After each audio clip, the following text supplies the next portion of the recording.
Salutare, oameni buni! După liniștea astrală din ultimele 2 luni, energiile încep să devină tensionate pe parcursul lunii septembrie. Astfel, în prima jumătate a acestei luni ne bucurăm de tranzitul favorabil al Soarelui, dar ne confruntăm cu influența negativă a planetei Mercur. În schimb, în a doua parte a acestei luni, planeta Mercur va trece de la un parcurs negativ la unul pozitiv, dar planeta Marte, gestionarea voinței și energiei individuale, va avea o influență negativă. Care sunt interacțiunile bune sau rele pentru fiecare semn zodiacal, vedeți la horoscop. Berbec. Spiritul tău creativ te va ajuta în prima jumătate a lunii să rezolvi mai multe probleme ce țin de confort și bunăstare în cadrul căminului familial. Tot în aceeași perioadă, capitolul plăcerilor va fi afectat. Nu vei reuși să te distrezi în niciun cadru sau nu vei putea participa la asemenea evenimente. Pe de altă parte, datorită interacțiunii sociale pe care o ai prin comunicare, în a doua parte a lunii vei putea găsi soluția corectă la rezolvarea unei probleme de sănătate. Tot în a doua jumătate a lunii, prin asumarea unor riscuri inutile și printr-o neglijență egoistă, vei face un rău cuiva din jurul tău și vei avea parte de consecințe deloc bune când va veni cândva în viitor termenul de plată pentru faptele tale rele din această viață.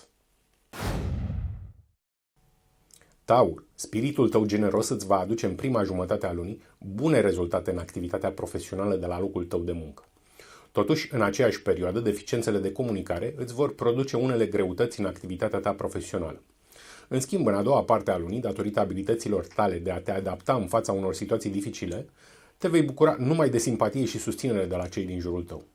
Tot în a doua jumătate a lunii, atitudinea conflictuală pe care o vei avea aproape cu toată lumea îți va aduce mai multe probleme în planul comunicării sau al deplasărilor scurte. Gemeni, spiritul tău plin de modestie îți va aduce în prima jumătate a lunii creșterea surprinzătoare a câștigurilor rezultate din munca ta.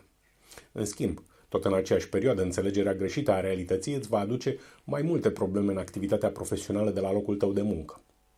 Dincolo de asta, în a doua parte a lunii, comunicarea și dialogurile îți vor aduce o importantă realizare pentru parcursul tău de destin. Tot în a doua jumătate a lunii vei fi dominat de un sentiment de lene cronică, iar acest lucru va declanșa conjuncturi negative de natură karmică în mai multe capitole de viață. Rac, prin buna ta dorință de a străluci, în prima jumătate a lunii vei reuși să pleci într-o deplasare turistică sau să mergi la o mare petrecere unde te vei distra de minune. Problemele pe care le vei avea în comunicare îți vor aduce în aceeași perioadă mai multe pierderi financiare în privința unor fonduri provenind de la alte persoane sau din alte surse decât munca ta. În schimb, în a doua parte a lunii, datorită modului corect în care înțelegi realitățile vieții, vei avea o armonioasă relație de cuplu. În schimb, nervozitatea și insistența ta de a finaliza un proiect important pentru tine îți va aduce tot în a doua jumătate a lunii eșecuri repetate. Leu, datorită unei atitudini pozitive pe care o vei adopta în prima jumătate a lunii, vei avea numai bună înțelegere cu partenerul de viață, iar relația de cuplu se va consolida. În schimb, în aceeași perioadă, comunicarea și deplasările scurte vor fi afectate datorită unei gândiri mai leneșe, nu vei dispune de mijloacele de deplasare sau de cele de comunicare necesare.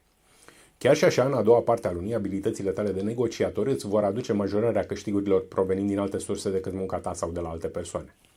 Totuși, tendința ta spre impulsivitate pe care o vei avea tot în a doua jumătate a lunii va înrăutăți buna înțelegere și armonia din cadrul căminului familial.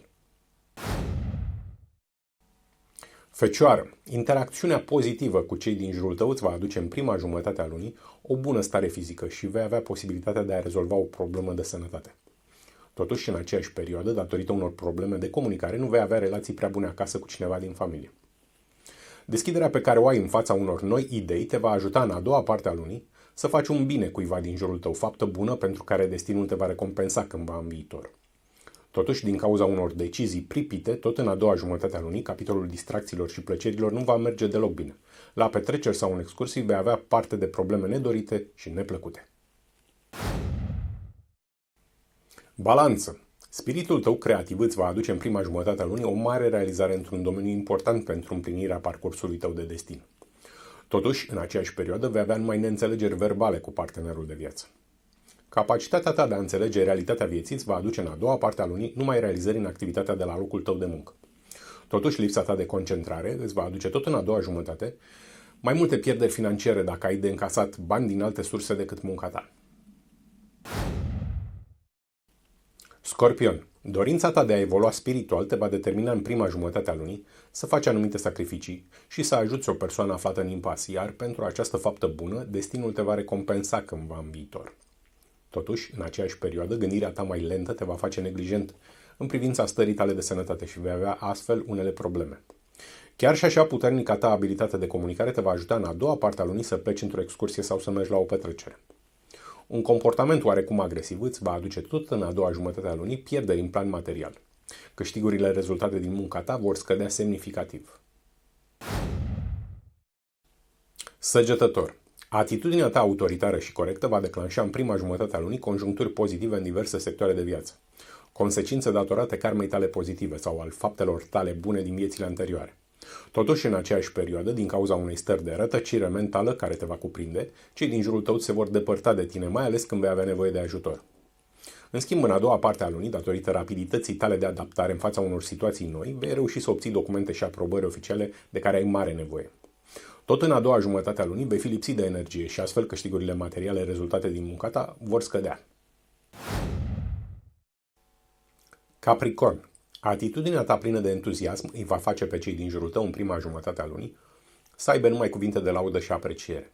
Totuși, în aceeași perioadă te vei confrunta cu mai multe circumstanțe negative, deoarece prin anumite erori de judecată vei activa plata pentru faptele tale rele din trecut sau pentru refuzul tău de a ajuta pe cineva aflat în dificultate tot în trecut.